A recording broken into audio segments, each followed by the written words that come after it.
So I want to talk about one of my favorite things. Specifically, I want to talk about REST APIs. Right here, you'll see that I've got the Smart Hotel 360 Azure Backend repository open in GitHub. This is a public repository where we have a series of REST APIs written in a variety of languages so that you can actually download them and walk through what you'll see me do today. We've already got the deploy scripts and everything out there, so if you want to try to party on it, feel free, clone the repo, and let us know if you have any problems. I want to close this. I want to go back to my Azure portal. Now, I mentioned earlier about REST APIs and how we've got a couple of different languages. So what I'll show you is, here's the repository tree, and I've got this source folder here. Now what we've got inside of source is a series of pretty small, lightweight REST APIs. Currently, we deploy these REST APIs to various servers. We've got a few that are written in .NET, like the Bookings API, and also the Hotels API. And we currently deploy those on on-prem servers using IIS. We've also got a Tasks API and a Reviews API, both of which have this POM XML right here, indicative of the fact that these are Java APIs. These are actually Java REST APIs. And we've got a Suggestions API right here, app.js. Now, with all these different languages, we have a lot of different application servers. We have a lot of different packaging manifestos. We have a lot of different methodologies that our IT guys have to go through to deploy all these services. What's great is what we're going to do is make very few changes to this code, but we're going to containerize these things using Docker containers, and then we're going to push them up to Azure Kubernetes Service, AKS. The first thing I'll do is I'll open up this Docker Compose file. Effectively, a Docker Compose file lays down all the different packages that you're going to build and builds them all at one time. So in this case, I've got the Bookings API, the Hotels API, and so forth and so on all the way through. And you'll see that we've got a context right here that actually points over to individual Docker files. Let's take a look at one of those Docker files. So real quickly, I'll open up Bookings, and I'll show you the Docker file. Since that's a .NET Core app, what you'll see is that we're actually pulling down the base image from Microsoft's ASP.NET Core 2.03 image. That's actually up in Docker Hub. But if I wanted to talk about the Tasks API, if I were to open up that Docker file, you'll see that this is actually going to use a different base image because it's a Java app. Now, when we talk about deploying these applications, we need people in our IT staff that know how to deploy Java apps, know how to deploy .NET apps, and so forth and so on. What's great is we could actually use Visual Studio Team Services to automate the packaging up of all of these individual REST APIs into Docker containers and then pushing them out into Azure Container Registry and later on into AKS, Azure Kubernetes Service.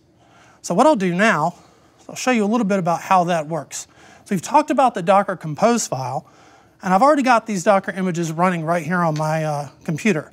So what I'll do first is I'll do Docker images, and I'm going to grep it against Smart Hotels, because what I want to do is I'm going to see all the individual Smart Hotels APIs that I've already containerized sitting on my machine. Well, that's great. Now the next piece of the puzzle is actually Azure Container Registry. And the way Azure Container Registry works is that I can take all these Docker images that I've already built, put them into ACR, and then I can use that to later on push them into AKS if I want to, or if they're individual APIs and I don't need all of them in a cluster, I can actually push them directly from ACR over to Azure App Service. If I were to go down here and show you the repositories list, what you'll see in this list are the same set of containers that you just saw on my command line. The way I was able to do that is that I actually used Docker tag to tag them with the domain name of my ACR domain, which you can see I've already done here. So for each one of the guys that I have running in the Smart Hotels namespace, I've already got all of them published up to ACR as well. So you can see that I've got all these images already built. Now let's talk a little bit about AKS deployment.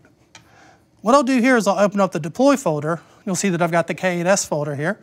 What I'll do is I'll scroll down and I'll show you services.yaml. Services.yaml is very similar to Docker Compose in the sense that what we'll do with Docker Compose is we actually build the images, but services.yaml is used for when I deploy these images up to AKS, it lays them down in the cluster and gives them all the right port number. At the same time, I've got conf.all right here, which is one configuration file that I can use to set up things like connection strings and so forth and so on. And when the Kubernetes orchestration engine wakes up and takes all these images out of ACR and puts them into AKS, it uses this file and it automatically configures everything on the fly for me. A lot less manual steps for our deployment guys. The reason we would do that is all these APIs currently access variant database backends. For the .NET APIs and a couple of the Java APIs, we're actually reaching out and we're talking to a SQL database. So right here, I'll open up SQL database, and I'm going to go ahead and go down in the portal to the connection strings tab. And it's super easy for me to wire these APIs up at build time to talk to the right database. All I need to do is paste in the connection string, and Kubernetes Orchestration Engine will take care of the rest. So what I would do here is I would actually wire up all the different APIs that reach out to SQL databases, or I would go back into the portal, and for the APIs that actually make use of PostgreSQL, I would do the same thing here.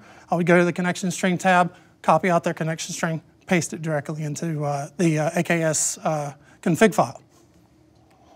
Now, what does that look like once it's actually running in the Kubernetes cluster? Well, these are all REST APIs, so we don't have a lot that we can actually look at on screen. However, we're using Swagger or OAI, the Open API interface. So what I can do is I can actually get the front door of my AKS cluster, which you'll see right here on screen, by doing a quick kubectl get ingresses. That'll get the front door of my cluster. And if I paste that in, you'll see that I've actually got these individual APIs hanging off different slugs. So if I open up Hotels API, you'll see now we've got the OAI, the Swagger test panel. And I can go right here, I can go to the Cities API, click Try It Out. I can get back a list of all the cities that we have hotels in. I can copy out the ID of New York, because that's where I want to go next week. And I'll go down here to Hotels in the search method, and I'll go ahead and paste in the ID of that city. And you'll see that now I've actually reached out, queried my Azure SQL database, and pulled back all the hotels in New York City. And if I were to go up here one more time and change the URL and go out to the Tasks API, this time we're actually going to be hitting a Java REST API that sits on top of a PostgreSQL database. And I'll query this and you'll see that I've got everything back. So what you can see here is that we didn't really change a lot of code. Effectively, we just took our existing REST API code and we added Docker Compose files to it. And then we created a series of deployment files to instruct it how to get into AKS. And then we used AKS together with ACR to actually take our Docker images, get them into our registry, and then push them from our registry over to the Kubernetes engine.